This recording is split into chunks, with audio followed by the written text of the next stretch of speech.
আলাইকুম গাইস, এখন আমরা চলে আসছি আমাদের বিলে শাপলা ফুল উঠানোর জন্য। তো কিভাবে শাপলা ফুল উঠাই বা আমাদের এই বিলের মধ্যে তেমন শাপলা ফুল হয় নাই, তবে সকালবেলা আসলে এই লাল শাপলা ফুলগুলো অনেক সুন্দর দেখা যায়। তো এখন আমরা বিলের মধ্যে যাবো, কারণ এখানে শাপলা ফুল উঠাবো। আমাদের একটা পুকুর আছে, এই পুকুরের মধ্যে নিয়ে শাপলা ফুলটা আমরা লাগাইবো। ওই যে এখন এই যে নীলা দিয়ে পুরো কাপড় কেটে দিতেছে আর এখন এই যে আমরা বিলে আইসা পড়ছি। তো এখন বিলের মধ্যে নামবো, যেটা এমন ইচ্ছা গেল নাকি আগে শব্দ মব্দ করে দেয়, মানে ফাঁকে আবার ফাঁকে মেরে খাড়ি দিয়ে উঠবো। পানি গুলো বুঝবি নাই তোমাকে আমি এমন ঘুরে দিই, এটা তো খাইয়া লাগছে বাকি পুরায়। যেটা এখন বিলে আসছে, কিন্তু এই দিক দিয়ে হচ্ছে শাপলা ফুল, সাদা শাপলা ফুল। এখন আমাদের এই বিলে আগের মতো শাপলা হয় না, কারণ মানুষ কি করে এখন যে পরিমাণ কীটনাশক ওষুধ দেয়, এর জন্য শাপলা গুলো হয় না, সব নষ্ট হয়ে যায়। লাল এই যে লাল আছে কাছে, তুমি অন্যদিকে মুভ করো, আমি আচ্ছা লুক। আর আশা করি মানে এখন আমাদের দিকে বিল নাই।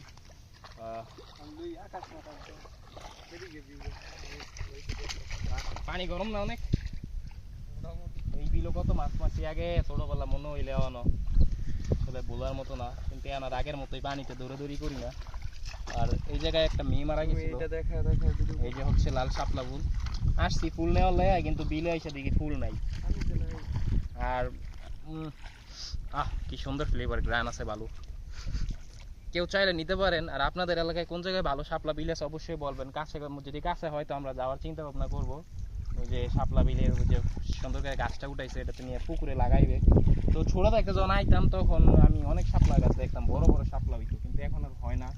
এই বিলের মধ্যে সমস্যার কারণ হচ্ছে মানুষ বেশি করে কীটনাশক ওষুধ মারে ওই ঘাস মরে যাওয়ার জন্য। সেই কীটনাশক ওষুধ মারার কারণে আগের মতো শাপলা না। আগে কিন্তু পুরাটা বিল কিন্তু মানে একদম পরিষ্কার পানি ছিল, যেরকম সাদা ছিল এরকম ঘাস হইতো না, শুধু শাপলা গাছ থাকতো।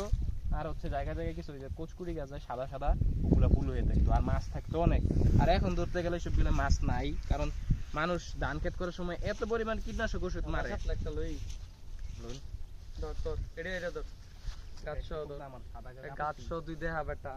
দেখেন আমাদের পুকুরে নিয়ে এটা লাগাইবো, নিয়ে নিছি, কারণ সামনে পর্যটক এলাকা বানাইলে ভাঙবো পুকুরটা, চিন্তা ভাবনা। তো পুকুরে তো এখন এই মাছ থাকার কারণে যে ফুলগুলো নিতেছি যে লাগামো।